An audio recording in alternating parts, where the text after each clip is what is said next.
Lou Melone, CFP Managing Partner with Bud Melone and Company Financial Planning in Auburn Hills and in Plymouth. And Mr. Melone, thank you very much for joining us. We see you looking good on Zoom. Thank you for joining us on the MegaCast today.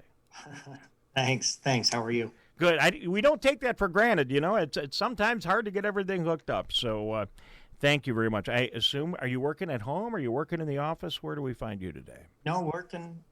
We're working in the office actually with, I guess you could say our business has been essential. If you call it the essential portion. So we have not missed. I've been in the office every day. All right, very good. So just before I get into all the obvious questions, what has been crossing your desk as a financial planner primarily during the coronavirus? I know that's an enormously broad question, but... Yeah. I really, when it comes to the planning aspect, because we do both individuals as well as business owners, really the big question is once you get past I guess you could say the government financially induced coma that they've put us in is really comes down to they're just wanting to make sure that they're still on the right track. I mean, obviously the health issues on the one side, but for us is really looking and dialing into their plans again to make sure that in the short run here there's no adjustments, or if there are just adjustments that need to be made, we're making those tweaks to their plans. Lou Melone is with us. He is a certified financial planner. He figured it out. That's what CFP stands for. And Yes. Managing partner of Bud Melone and Company. Thank you very much for joining us here in the MegaCast. So let's talk about businesses, then we'll talk about individuals, if you would not mind, Lou. Businesses, a lot of them in the second round, if they didn't get it in the first round, got the PPP loans.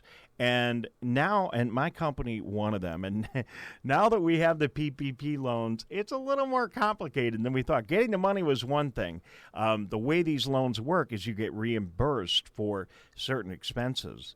And, boy, I think we got our hands full figuring out how to make sure we get all that paperwork together and do the right thing.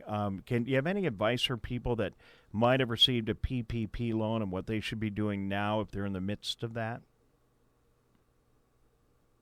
Well, I have had clients that did get the PPP loan, and I think the biggest confusion, or the mass confusion, so to say, of this is the government, in my opinion, created something out of nothing. So this has never been done before. So there's always going to be some issues, some glitches that are going to happen. But I think as business owners, the concern that they have is, they issued parameters of how to get the monies, or what you need to do in order to get these dollars after the first round and all the issues you have with the too big of companies giving monies back, right? But what's happening is now they're trying to figure out, well, are the parameters the same? Or are you now adding certain things that you didn't tell us when we applied for these dollars? And does that mean that they're going to be forgivable? Not going to be forgivable? So I know we've been, dialing in a little bit to the Michigan Association of CPAs. They're trying to figure out the final language that's going to be attached to these loans. So my assumption would be, and my advice to business owners who did get it, is continue to do what you were supposed to do. You got the money to pay for, obviously, to retain employees, as well as maybe pay for some rents or utilities. As long as you stay on those parameters, I think pretty much you're going to be fine, unless the government throws us some curveball that very possible. But yeah, I mean, this whole thing came out. The whole thing came out pretty quickly, and I know the rules are changing a little bit in the midst of the game. So hopefully, this will all work out for all of us.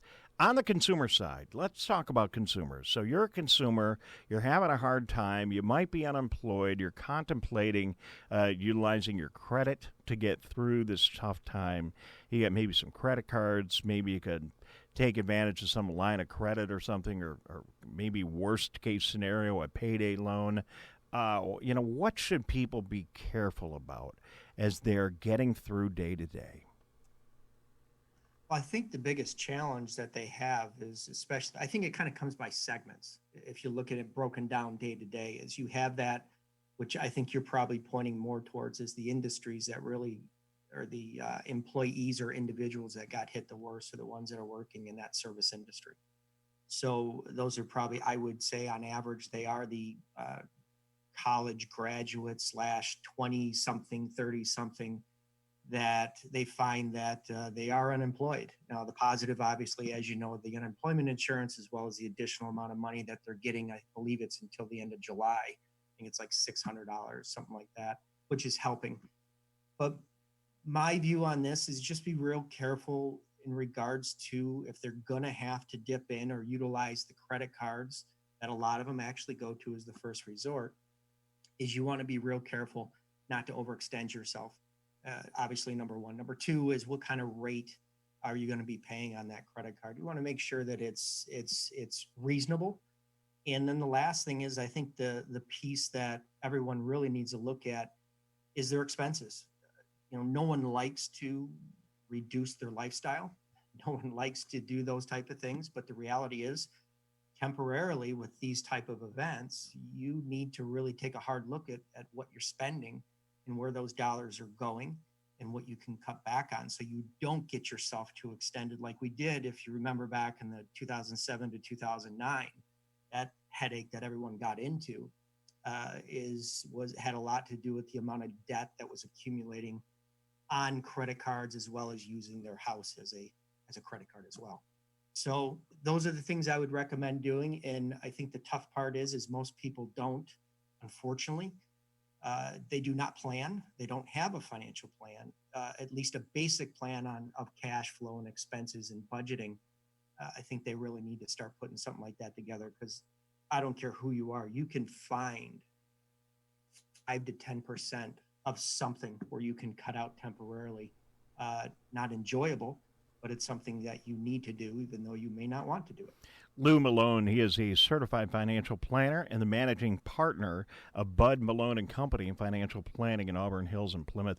Lou, I think that's really, really well said. I know that if I write things down, especially when it comes to financial matters, it's a lot easier to see it.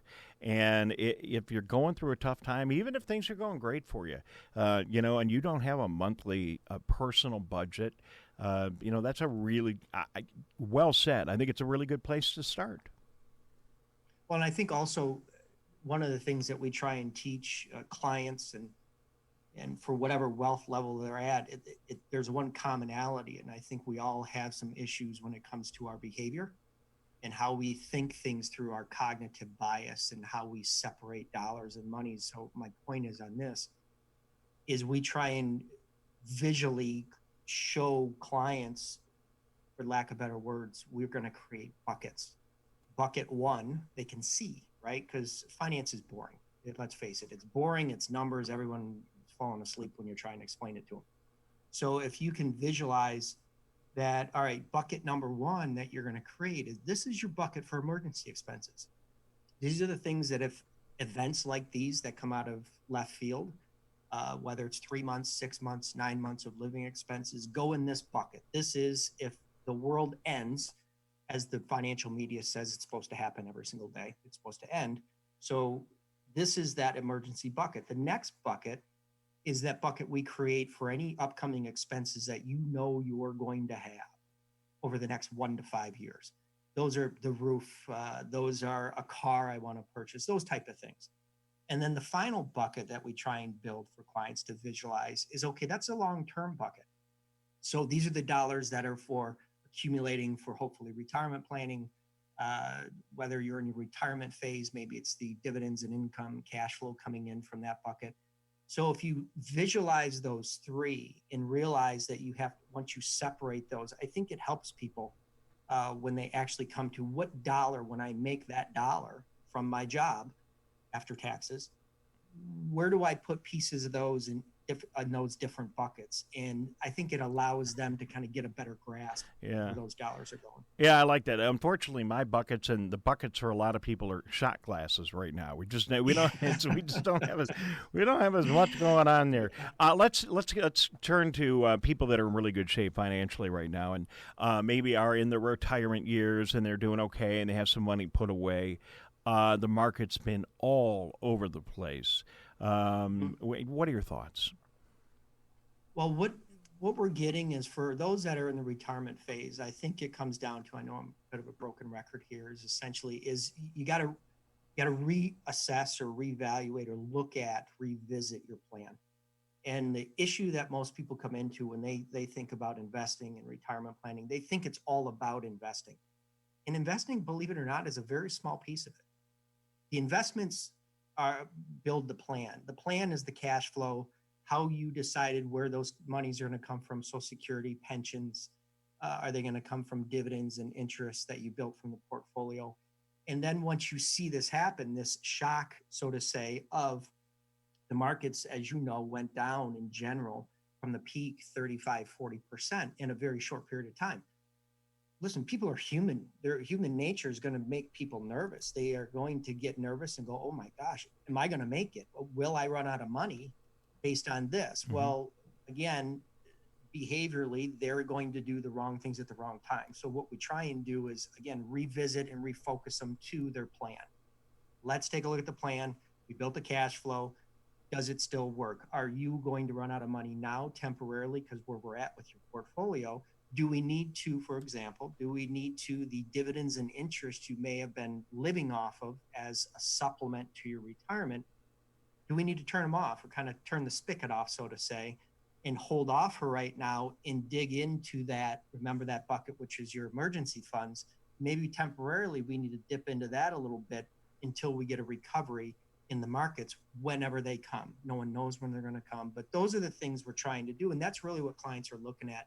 But I think as they reassess and we revisit the plan, 99% of them go, and this is actually what's happening. Clients are going, oh my God, I feel so much better. Okay, good. Well, let's just keep moving forward now. Yeah. I mean, through most of these financial crises, if you can have the discipline to chill out and relax, and I'm no financial expert, you're the financial expert, the storm will calm.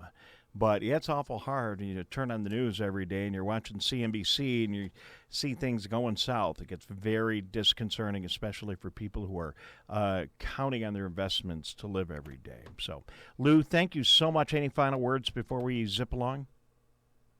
I think essentially we'll get, like everyone's saying, it's a unique event. Essentially, it's a unique event, but how the markets have behaved is very similar, and we'll get through it. We are getting through it, and even though there may be a short-term pop-ups of things as people go back to work, which is probably normal, we'll be fine. Quick answer. Do you believe fundamentally the economy is still strong? We're just in this hole, or do you think that this is going to take 5-10 years to get out of this? I think 5-10 years is a little silly. I think essentially this is more, in my view, more of an emotional, kind of like a 9/11 issue, that we had mental scars from this event versus a financial crisis of 2007, 2009. Okay.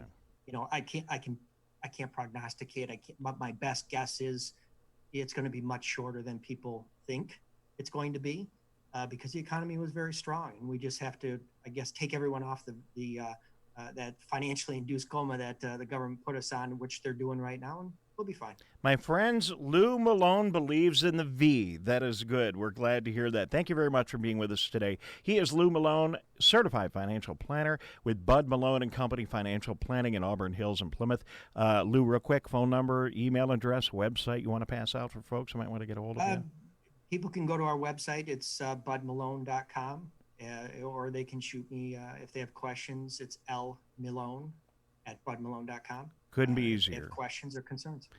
Thank you, Lou. Appreciate it. Thanks so much for being with us. Good advice for folks.